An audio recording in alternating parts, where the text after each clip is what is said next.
This episode isn't about what happened to you. It's about trauma and what your brain learned and how you can change it. Welcome back to Deep Diving Divas. I'm Nancy Fox. And I'm Elaine Duran. You know, we hear the word trauma all the time, but what if trauma isn't just about big, dramatic events? Yeah, so joining us today, we've asked Karyl Draper. She's a therapist and a registered nurse who has spent many, many years helping people understand trauma and how it shapes the brain, the body, and our everyday lives. So let's dive into this important conversation. Hey there, friends, it's Nancy and Elaine. They're the Deep Diving Divas, it's quite a name. They're diving deep into the things that matter most, from friendships to family and so much more. Join them each week for a splash of fun.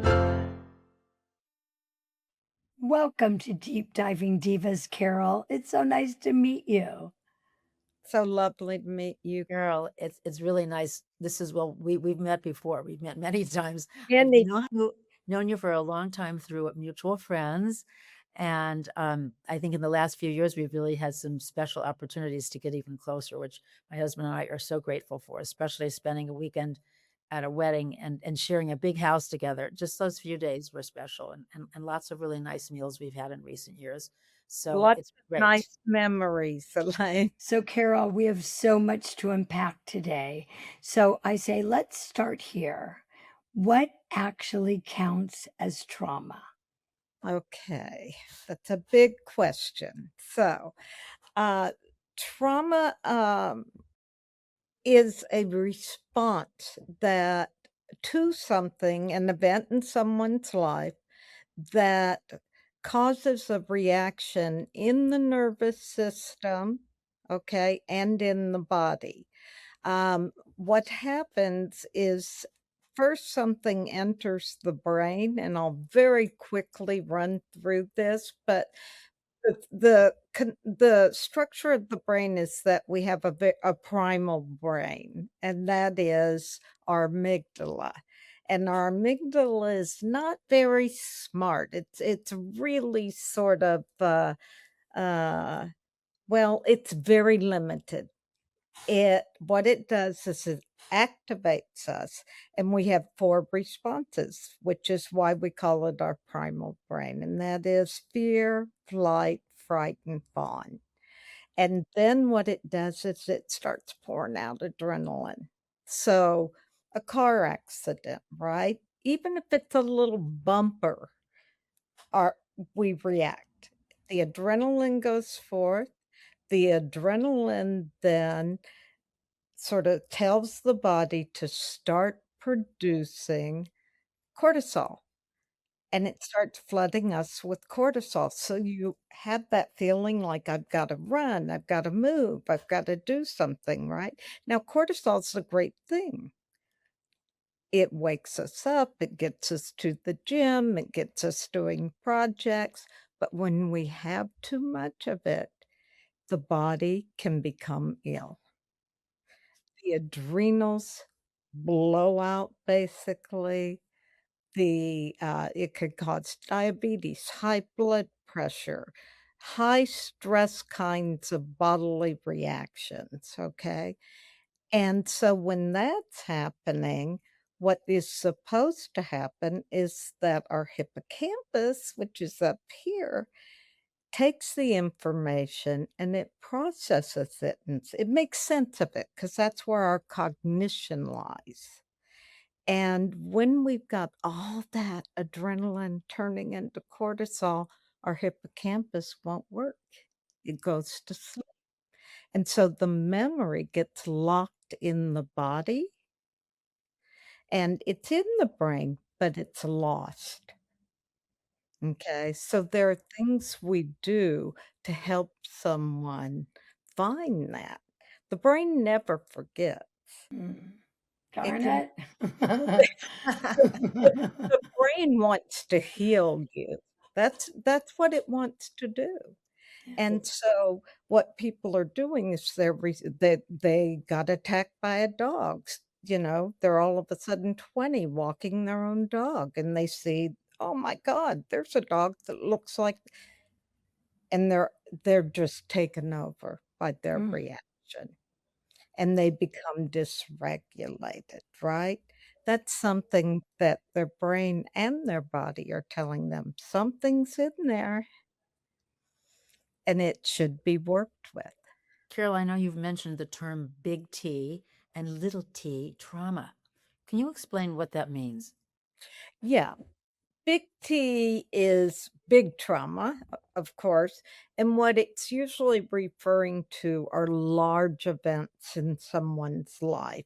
For example, a major car accident. It can be a flood, any of these sort of things we see happening where there's loss of life or you feel like your life could be taken from you. There's also things like sexual violence, um, physical abuse. Okay, so things where we don't feel like we have any kind of agency over ourselves and or our lives are feeling threatened. We feel unsafe. Little trauma is often sort of ongoing kinds of things. Little trauma can be you don't have enough food to eat. You're living in a home where your parents argue all the time. You're belittled and you're criticized all the time. We've had a lot of focus on bullying and how that impacts a person. We're not talking about bullying in terms of, oh, I remember going to this slumber party and, the girls picked on me. We're talking about day in and day out. You go to school and you're picked on and you're made fun of. All of these things are little traumas, but what makes them very different than the big traumas is you may not necessarily feel like your life is threatened, and it's usually ongoing. I just want to clarify, you're saying bowling because it sounded like bowling, and I thought, gee, going on a bowling. I was That's kind of my thinking that. that's my mix of Southern accent and Midwest. I thought, you know what? Bowling for me was dramatic because everything went down the alley. And Bowling. nobody ever wanted me on their team for any. Oh Bowling. my God. All right. All right. Now we've clarified that. Okay. So, Carol, what actually happens in the brain then due to trauma, and how does it actually affect our bodies? Okay. So we talked already about what happens with, um, the adrenaline and the cortisol and how it sort of skips being processed, right? So if if it's not processed, spoken to, contained in some way, then the memory gets sort of lost in the brain, but remembered by the body because our hippocampus is our language center. So if we're not languaging it and we're not getting helped with it in some way, right? It doesn't have to be a therapist.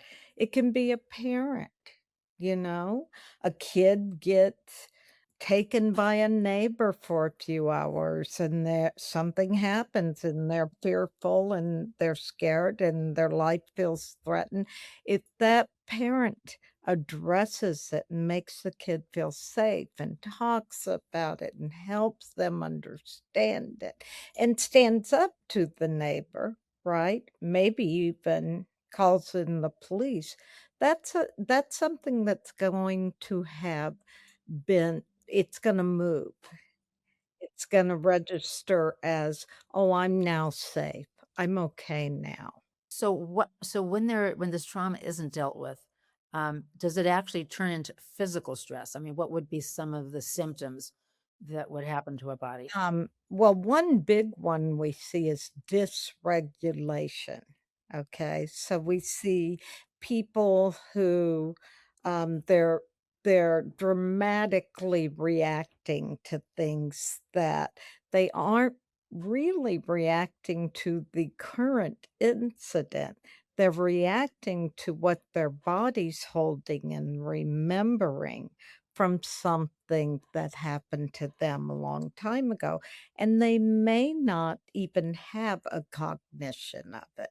Can this trauma show up in things like the ultimate people pleaser, or if someone with anxiety or overreacting, like you Oh, said, absolutely. or just shutting down? Depression, Yeah. anxiety, perfectionism, Yeah. Oh, eating disorders. Mhm. There's all kinds of ways. For example, somebody who, in fact, I have a client who, she's a really brilliant person, and we've worked hard for her to become aware of what's going on. But a lot of her stuff is nonverbal because she was uh, not really contained and held as a child. She didn't attach to her mother. Her mother was verbally very abusive. This was ongoing as she grew up. And she has an eating disorder, which she struggles with a lot, trying to get a handle on it, but she does indeed struggle with it. She has intimacy issues. She even has career issues because she believes if she doesn't do something 100%, right? If she's not perfect at what she does, then there's no sense in doing it at all. can people, we hear so much about people being narcissistic. Is that somehow connected? I mean, these people that are narcissistic, is there some kind of trauma they've had in their life where they only think about themselves and it's only them? Um, Well, that's interesting because there's a couple different ways that narcissism shows up. There's something called like wounded or dark narcissism, which is uh, primarily someone who has not been given love and attachment, has not been cared for. So they'll often come out like, where's mine? You know, they come across as, "Where's mine? Give me mine." And people may say, "Oh, they seem so entitled." But if you go into a history and they are coming across entitled, they're looking for what they didn't get. huh. Okay. But then on another form of narcissism is the narcissist that has been given everything and told they deserve everything. And, so they expect it from people and they don't care about people's feelings. In fact, they're sort of unable to tap into others' feelings. All they think about is, what can you give me? What can you do for me? So everyone outside of them becomes an object. They can't have real attachment. How are you useful to me? What have you done for me lately? Right, Yeah. right, Mhm. exactly. Mhm. Elaine shared with me that you actually talk about something kind of fascinating, the genetic versus generational, and can trauma actually be passed down? Is that something that if you were a parent and were totally traumatized as a child, let's say, and then you're carrying it through into your adult life, you didn't deal with it, can it be picked up by your children? Well, there are new studies now looking at this. So, they have seen it in mice. They've done a study on mice, and there's also been a study, and I hope I'm going to say this correctly. There's a book called It Didn't Start With You, and it's by his last name is Walmack, I think. And he looked at 3 generations of descendants from the Holocaust and how these things were sort of, how do we say, passed on without someone being aware of what the history was. And, what's fascinating about it is what they think happens is, that your DNA, it may not even be that it's in the DNA, but it's somehow in the environment, so the DNA begins to collect it somehow and shift and change and adapt. So they may all of a sudden be they'll hear things like, "Oh, you're just like your aunt, you act just like your Aunt Mary," you know, and this person hasn't even met Aunt Mary. So why are these characteristics showing what's actually going on with it? And Walmart, what he does is he will actually have you bring the ancestors into the room, talk with and try, like, what do they wanna tell you? Why are they present in your life? How are you like them? I mean, it's really fascinating, but it's very new. It's called epigenetic, and it they aren't really sure how much is genetic and how much is environment, but that's currently what is being studied. Carol, you're very humble, but it would be great if you could just share your personal story. It's so inspiring about you going back to school at 35 and completely following a new path. So tell us about that. Um, well, I was an RN. I had received my bachelor's in nursing, and I love nursing. It's great, but I was sort of stuck in the rooms of most of my patients, talking to their families, and somebody said to me, "You really should be a therapist."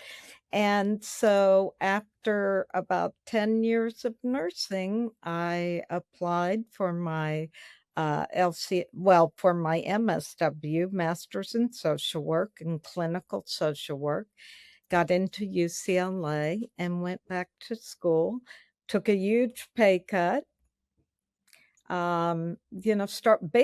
started over, but it has been just for me a real gift. I couldn't have asked for anything better. I love what I do, and I love the people I work with.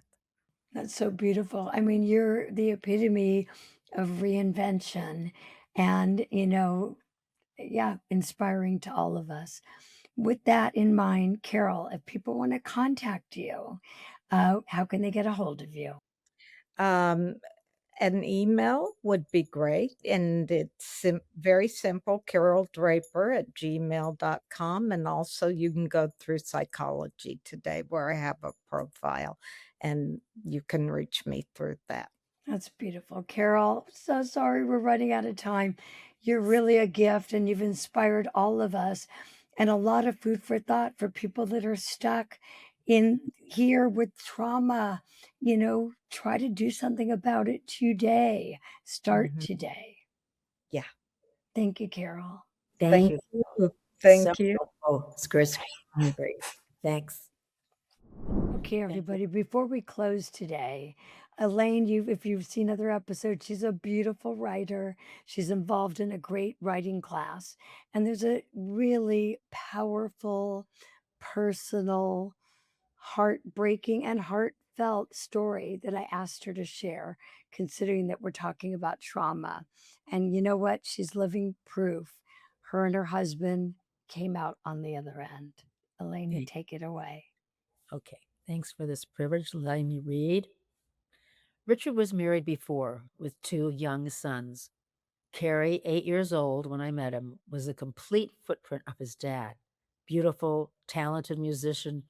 He lit up the room. And then his sweet, adorable Kyle, his brother, not yet diagnosed with autism, but lumped into the category of mentally retarded. He was 6 years old. Carrie always protected Kyle, and he took him along as his pal and friend.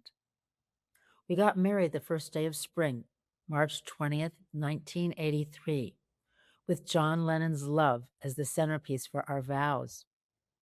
Kyle was 16 by that time, and Carrie was 18. It was time, especially for his kids. We were on our way to a life together, and I happily became a stepmom to two loving boys I had helped raise over these 8 years. It seems like 100 years ago, but now I'm remembering it was a Sunday morning, early May. It was 3 months after our wedding. The phone rang at 6 a.m. I answered it. I heard what she said. Your son, Carrie, has been in a car accident, but he's fine. Just here for observation. Please come now to Los Robles Hospital in Thousand Oaks. Like robots, Richard and I found ourselves dressed, sitting in a car, total silence, 25 miles, no answers, no questions, no air left to breathe. Somehow we made it to the hospital. We ran in to see Carrie, and there he was, his darling self in bed, wide awake and looking adorable, all intact and no bruises. He asked us if everyone was okay from the car. It was then that the nurse escorted us outside and told us that the other 3 boys had been killed on impact. When an oncoming car filled with drunk teens and no headlights on hit their car on Pacific Coast Highway. Carrie had survived. His girlfriend was able to walk away also. They were the only ones with no trace of alcohol. The doctor said before Carrie can leave, let's keep him overnight for further observation. By the next morning, he was bleeding internally. The next 3 weeks, we were in some unknown space pocket. Richard, myself, and his ex-wife couldn't bear to see our family members coming to visit us. We created our own life support system for Carrie as he proceeded to go through 2 open heart surgeries. Turns out Carrie's girlfriend was sitting on his lap in the crowded car. At the moment of impact, she fell back on his chest, causing a tear in his heart. The heart surgeon told us that Carrie could not survive a 3rd heart surgery. Literally, they could no longer mend his broken heart. The whispering started with friends and relatives soon after Carrie's passing. Would Richard and Deanna find their way back to each other again after 9 years of being divorced? Carrie's death pulled Richard and Deanna together more and more each day in the hospital. The 3 of us had merged, but this was their child. The months ahead were like jagged edges of broken glass. All our attention and concerns were now on Kyle and coping mechanisms for him. Kyle, being on the spectrum, never spoke about losing his best friend and rock star for almost 30 years. There was no turning back. The 2 of us knew the decision we had to make. Richard and I were secure.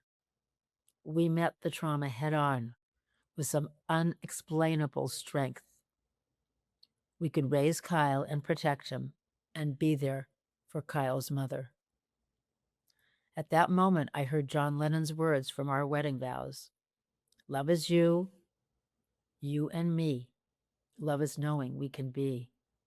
Now, almost 39 years later, Kyle talks about his brother Carrie often. Deanna joins us at our family gatherings. And Carrie continues to beat his eardrums while watching us maneuver the little things in life and know it, we made it through the trauma.